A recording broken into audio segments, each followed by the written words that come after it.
ولکه نور رانه پرېوځي. جی قدرمنو کتونکو دا وخت زه شالم بابا په خوړ کې ولاړ یم مازدیګری دی دغه مخامخ چې کوم دی نو دغه شالم بابا او ورسره چې کوم دی نو زمونږ چې کوم کور دی هغه ښکاري. بیا چې دی نو ډوب دی د ډوب سر دی بیا ورپسې بابرغاښ چې په هغه طرف باندې دا روډ چې دی نو دا اوښتی دی د سوات شموزو ته دغه بابرغاښ سر دی چې هلته اوس خلکو ځان له خپل ګیسټ هاوسونه جوړ کړي دي. دغه شان که موږ بیا دې طرف ته راتاویږو نو سیری بالا او په مخه ورسره کیجاړی راځي هغه مخامخ د ازبن غر دی. دا تکې مزیدارې سپینې اوبه چې کوم دی دا اول خړې وې او اوس دا سپینې شوي دي او ډېر زیات خوند کوي. یو ابشار ټایپ سیز چې کوم دی دا جوړ دی دغه بیا لاندې تلي په مخه باندې داسې بهیږي او په خپل ځای باندې ډېر خوند کوي. د لاندې نه ورته راځم دا چې اوس موږ بیا د دې غاړې ګورو نو ډېر زبردست خوند ورکوي او دا خپل چې و نو دا مخکې چونکې اسکیویشن چې کوم دی نو دا نو شوی په دغه بنیاد باندې دا داسې و چې خلکو به ورته ځان مانځه ته به تیارو نور خوندونه به تا کتل ښې پکې ایښودې خو اوس اسکیویشن شوی دی او د هغې د وجې نه چې کوم دی نو دا خپل ډېر زیات جوړ شوی دی او په دغه بنیاد هغه مزې چې کوم دی نو هغه شان څوک اوس د دې اوبو نه نشي اخیستی کم چې د دې نه مخکې اخیستی کېدې ځکه چې ډېر زیات جوړ دی دا غټ کټان تاسو ګورئ خو خلک بیا هم مازدیګری دی راوتی دی او د مازدیګر چې کوم خوندونه دي نو هغه انجای کوي او دا د ابشار چې کوم دی د دې خپل خوند دی. زیاتتر خلک ابشارونه چې کوم دی نو غرونو ته ځي خو دا دلته په دې ځای کې جوړ شوی دی او ډېر خوند کوي. هو دغه شانته کې بیا موږ د دې ځای کې نه وګورو نو دا د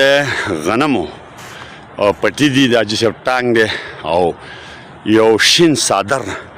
د خوړ په غاړه باندې چې کوم دی نو خور شوی دی او دا ورسره بیا د ساجد خان پولټي فارم او مراد خان زمونږ چې کوم دی نو هغه ځای کې راوتی دی او دا شوتل زمونږ ساجد خان چې کوم دی نو ریبي شاو چې غوا ساتي نو شوتل به چې کوم دی خامخا ساتي. دا زیړ ګل تاسو ولیدو دا د شړشمو دی او دغه شوتل دی چې دا شړشم پکې راختلی دي دا پکې ځان له بایي ولاړ دی دی هم نه دی نورو نه مرور دی خو به هر حال خپل یې خوند دی. هلکه شوتل پکې هم دي ماشاءالله شینکې دی. مراده جی محمد سوی د دې مازدیګري په حواله باندې محمد اسرار ستا ډېره مهرباني او شکریه. دا خو نن سبا دلته پسرلی شروع شوی دی په دیر کې بیا په ادینزو کې او په ادینزو کې په تازه ګرام کلي کې نو د دې خپل خوند دی او ماشومان او لوی مشران کشران ځوانان ټول په دې مازدیګر کې راوځي دا خوړ هم بهیږي او موږ خو د دې ساجد خان د دې ممبر صاحب خواله راشو نو دی چیم راوړي او دویمه دا چې موږ چې د کم څاروي د پیو چې موږ سکونه هغې له دی دا خوراک ویسي شوتله دا شوتله نو دی نن شوتله هم کوي نو بس د په خوا کې موږ ولاړ یو په دې مزره کې ښه دا مزره ده ډېره مهرباني زنده‌باد زنده‌باد. دا یو بل ملګری موږ سره ولاړ دی جی نوم افتخار خان. جی افتخار علی خان. मैं तो यहाँ का हूँ नहीं लेकिन आया हूँ बहुत दूर से लेकिन ऐसा लग रहा है कि मैं यहाँ पर किसी जन्नत के हसीन टुकड़े में आ गया हूँ क्योंकि ये जो आदनज़ई है और ये जो बाहर का मौसम है तो ये आँखों को भी अच्छा लगता है दिमाग को भी अच्छा लगता है और ये अच्छी खुश बेहतरीन सी सीनरी जो है ये रूह को क़ल्ब को और जिस्म को मुअत्तर कर देती है. तो अल्लाह पाक का लाख लाख शुक्र है कि हम ऐसे ख़ित्ते में हैं जहाँ पे इतनी अल्लाह पाक ने हमें खूबसूरती अता की है. बड़ी मेहरबानी. अस्सलाम वालेकुम. دا افتخار خان او ساجد خان شوتل چې کوم دی نو ریبي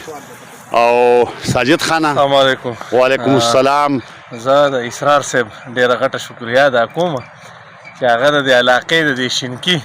عکاسي کوي او واقعي چې دا مازدیګری زموږ د علاقې ډېر زیات ښایسته او خاص کر د سپرلي د ورځو شینکې دا ډېر زیات ښایسته. زه د اسرار صاحب یو ځل بیا هم شکریه ادا کوم چې هغه د دې